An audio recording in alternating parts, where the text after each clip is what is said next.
Okay, the second half of chapter 5, starting on page 136. And I'm recording this the same day as the first half because I'm going on vacation next week. Okay, periodic properties. So we talked about the periodic table. We even made our own little periodic table, and how would we have arranged them? There are properties of the periodic table based on how they are arranged. There's several properties. We're going to talk about atomic radius and electronegativity because it relates to, remember I said they share those electrons in covalent bonds. They kind of jump back and forth. The electronegativity helps us determine how far they jump, which one gets the bigger pull between the sharing compounds. Okay, so do all atoms share equally? No. Atoms with more protons can pull on the electrons more because they're positive, so they can pull the negative, just like when you have magnets, the positive and negative attract to each other. The atomic radius is exactly what you think it would be. It's the distance from the center of the nucleus to the atom's valence electrons. So, kind of same thing as a radius of a circle. If we kind of picture it as a circle, that radius is from the center to the valence electrons. As you travel up and to the right, the atomic radius decreases. Up and to the right, your atomic radius decreases, leaving you with helium having the smallest atomic radius. Electronegativity is a measure of how strongly atoms attract electrons in a covalent bond. As you travel up and to the right, the electronegativity increases. So the more electronegative you are, the more strongly you want to attract the atoms to you. So you can compare two elements on the periodic table, and the one that's up and to the right the most is the one that's going to be most electronegative. It's going to get more of a pull of those electrons. So it's going to have more time with the electrons.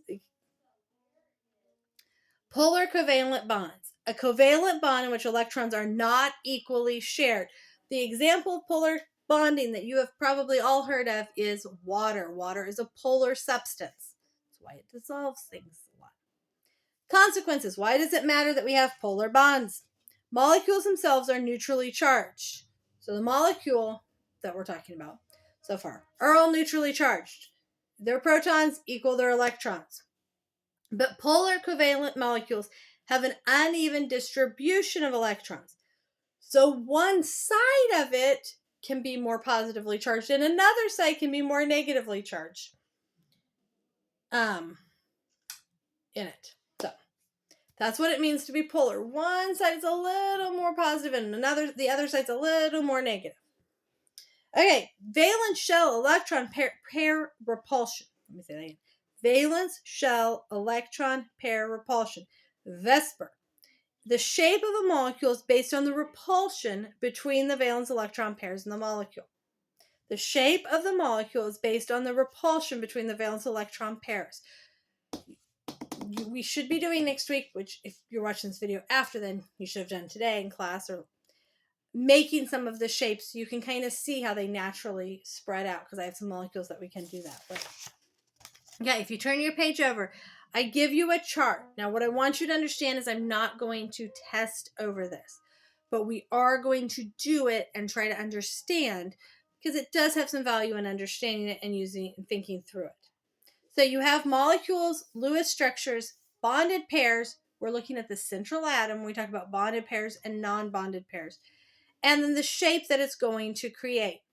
So if you look at the very first one, we have CO2.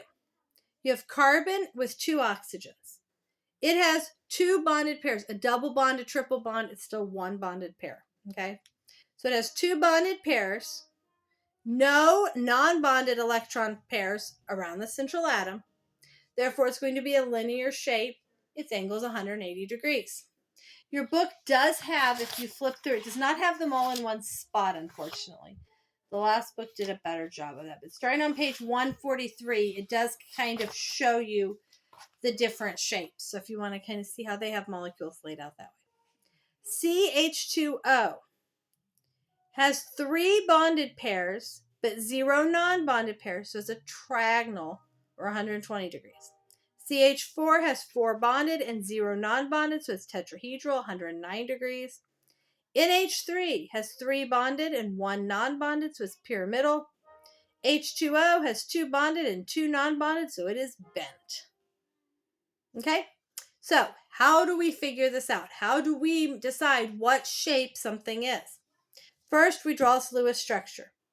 Then we count up how many bonded and non-bonded pairs it has and compare it to the chart that we have. Sorry. I didn't bring my drink in here. Okay. Okay. We are going to look at example 5.4 in your book, which is on, let's see.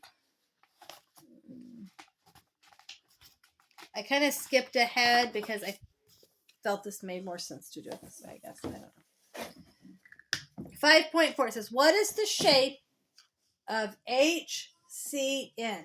Hydrogen, carbon, nitrogen. Let me write my nitrogen so you can read that it's an N. There you go. That's a little better. Okay, so hydrogen has 1, carbon has 4, nitrogen has 5. I think we actually made this just a minute ago. Okay, so we have carbon. It has 4 valence electrons. Hydrogen has 1. They share. They're happy. Nitrogen needs 3 more to make 8, and carbon has 3. So we will move them here. They will share those 3, but it had those 3 and then 2 more, 4, 5. Okay, so it has 2 bonded pairs. 1 bonded pair, 2 bonded pairs. The triple bond doesn't matter. So it's 2 bonded pairs. Around the central atom, there's 0 non-bonded. So you go back and compare to the chart. 2 bonded, 0 non-bonded is going to give you a linear shape. Okay? Then I did some more. Let's try NCl3. N has a valence electron of 5. Chlorine has 7. We're going to put nitrogen in the middle. It has 1, 2, 3, 4, 5. We're going to do, chlorine has 7. It only needs 1 more to be happy. So if we put chlorine here with its 1, and then 1, 2, 3, 4, 5, 6, we can do that. And now it has 2, 4, 6, 8. We could put a chlorine here. That's 2, 3, 4, 6, 8. Put a chlorine here. 2, 4, 6, 8. Now, let's see if nitrogen has what it needs. 2, 4, 6, 8. Everybody is happy. It has 1, 2, 3 bonded pair and 1 non-bonded pair. So we go back to our chart and we compare. 3 bonded pair, 1 non-bonded makes it pyramidal. Okay. So, let's see. I did. Okay. So that is really what you have to do to figure out the shape. You have to do the Lewis structure, count the bonded and non-bonded, and compare to your chart. It's not super complicated, but it can be a little stressful as you're trying to figure it out. The chart, I think, helps a lot. So you'll have some to practice with on that too. The book will show you these drawings where it draws like thicker arrows to kind of show 3-dimension. You don't have to try to do that. You don't have to try to draw anything in that 3-dimensional thing. Okay, polar. How do we decide if some of these compounds are polar? Back to our paper here. A polar covalent molecule must have polar covalent bonds that don't pull equally in all directions. This is where it comes into play about the electronegativity that we talked about.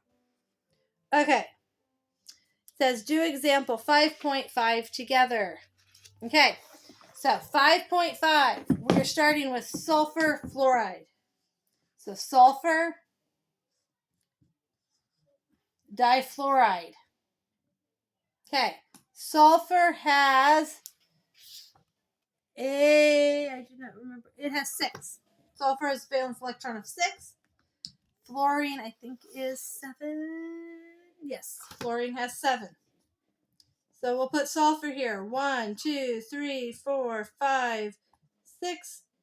Fluorine just needs 1. 1, 2, 3, 4, 5, 6, 7. Those two share. Now it has 8. Those two share. 2, 4, 6, 8. Now sulfur has 2, 4, 6, 8. Everybody is happy. Now, we need to look at the shape next. It has 2 bonded, 2 non-bonded. Okay, look back at your chart. 2 and 2 means that it is bent. Okay, so now you can draw it like a bent structure shows in your book or on your chart. I didn't really, did I draw a bent one? Yeah, kind of. But so you have sulfur connected to fluorine. 2 fluorines. Okay, now we need to look at the electronegativity between these to see which one has more negativity. So remember, as you go to the right and up, it has more electronegativity. So which one is further to the right and higher? So look at your periodic table. Look at where fluorine is. Look at where sulfur is. Fluorine is higher and to the right of sulfur, which means fluorine has a higher electronegativity. That means that our electrons go towards fluorine. So if fluorine has electrons going to it, it's going to make it have a slightly negative charge, and sulfur to have a slightly, that's supposed to be a positive charge. Slightly negative, slightly positive charge. Are you following along? Okay, one more example. Silicon dioxide. Si has 4, oxygen has 6. So we will put silicone here with its 4. Oxygen needs 2 more to be happy for each oxygen. So we know that we're going to end up needing to have a double bond here. 2, 3, 4, 5, 6. 2, 4, 6, 8. We're going to have 2, 4, 6, 8. Okay, 2, 4, 6, 8, 2, 4, 6, 8, 2, 4, 6, 8. Everybody has 8 and is happy. Look at the central atom. We have 2 bonded, 0 non-bonded. 2 bonded, 0 non-bonded makes it linear, which means we just draw it like this. Now, we need to figure out which one is more electronegative, oxygen or silicone.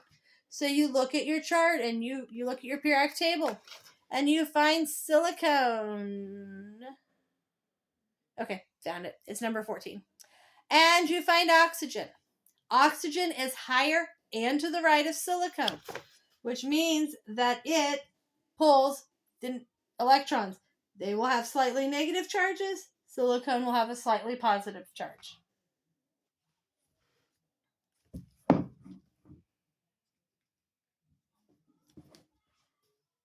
Oh, but they actually don't have charges. Sorry, I said that wrong.